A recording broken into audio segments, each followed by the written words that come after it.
Iran America युद्ध के इतर दुनिया में एक और नया मोर्चा भी खुल चुका है। सऊदी ने ईरान के समर्थन वाले हूतियों के खिलाफ ऐलान जंग कर दिया है। यमन की राजधानी सना के अंतर्राष्ट्रीय हवाई अड्डे पर सऊदी अरब की वायुसेना ने ताबड़तोड़ मिसाइलें बरसाकर एक भीषण एयर स्ट्राइक को अंजाम दिया। सना एयरपोर्ट को सऊदी ने जलाकर राख कर दिया। लेकिन वीडियो में जानेंगे क्या इस युद्ध में अब सऊदी के दोस्त पाकिस्तान की एंट्री हो सकती है। क्या पाकिस्तान ईरान के समर्थन वाले हूतियों के खिलाफ जंग के मैदान में उतरेगा, और क्या ट्रंप के कहने पर सऊदी ने हूतियों के एयरपोर्ट पर यह हमला किया, सब कुछ जानेंगे। हाल ही में ईरान का एक विमान हूती डेलीगेशन को लेकर सना एयरपोर्ट पर लैंड करने वाला था। खामनेई के जनाजे से यह विमान लौट रहा था, जिसे रोकने के लिए सऊदी अरब ने सना एयरपोर्ट के रनवे को ही मिसाइलों से उड़ा डाला। इसकी वीडियो भी आग की तरह वायरल हैं। इनमें धमाकों की गूंज साफ सुनी जा सकती है।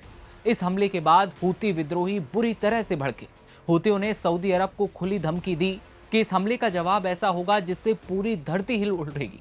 हूतियों ने इसे सऊदी का ऐलान जंग मानते हुए सऊदी प्रिंस को धरती हिला देने वाली विनाशकारी जवाबी कार्रवाई की खुली धमकी दी। यमन के हूती विद्रोहियों ने सऊदी अरब के एयरपोर्ट पर मिसाइल और ड्रोन से हमला किया है।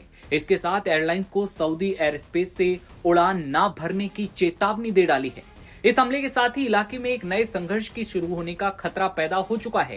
हूतियों ने इसे यमन की राजधानी सना एयरपोर्ट पर हुए हमले का बदला बताया और आभा इंटरनेशनल एयरपोर्ट, जो कि सऊदी अरब का है, उस पर जबरदस्त हमले किए हैं और इसके लिए सऊदी अरब को जिम्मेदार भी ठहरा दिया है। एक्सियोस की एक रिपोर्ट के मुताबिक राष्ट्रपति डोनाल्ड ट्रंप ने सऊदी के क्राउन प्रिंस मोहम्मद बिन सलमान से बात की थी। डोनाल्ड ट्रंप ने सऊदी को हूती विद्रोहियों के खिलाफ सैन्य कार्रवाई के लिए अपना समर्थन भी दिया था।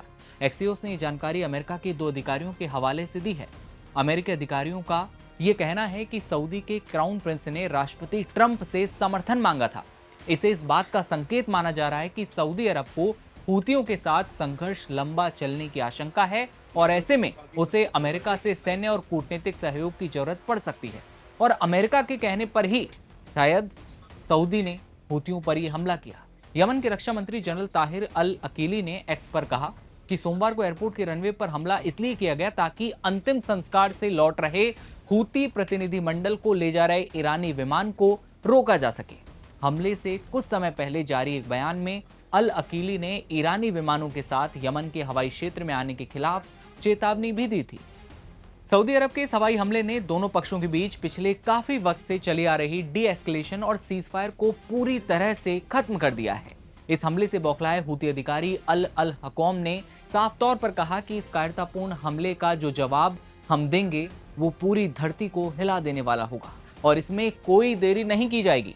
वहीं हूती गुट के जो सैन्य प्रवक्ता हैं ब्रिगेडियर जनरल याहिया सारी ने यह कहा कि सऊदी अरब ने सोमवार को हवाई हमले करके शांति के दौर को पूरी तरह से खत्म कर दिया है। उन्होंने गरजते हुए कहा कि सऊदी अरब को इस हरकत के लिए बख्शा नहीं जाएगा। हमारा सब्र अब टूट चुका है। हम अपनी संप्रभुता का उल्लंघन करने वाले किसी भी विदेशी विमान को मार गिराने के लिए अपनी पूरी ताकत का इस्तेमाल करेंगे। लेकिन आपको याद हो कि सऊदी अरब और पाकिस्तान दोनों एक दूसरे के साथ हैं। इन दोनों के बीच MOU भी साइन हो चुका है। एक दूसरे पर हमले को लेकर पहले से कार्रवाई करते आए हैं। दावे किए गए कि 15,000 से ज्यादा पाकिस्तानी सैनिक भी सऊदी अरब में हैं। ऐसे में यह आशंका जताई जा रही है कि अगर सऊदी अरब पर कोई खतरा पैदा होता है, हूती सऊदी के खिलाफ कोई कार्रवाई करते हैं, तो पाकिस्तानी सेना भी हूतियों के खिलाफ कार्रवाई करने में देरी नहीं लगाएगी। फिलहाल इस खबर में इतना ही। जैसे अपडेट आएगा आप तक पहुंचाएंगे। आप देखते रहिए नवभारत टाइम्स। नमस्ते।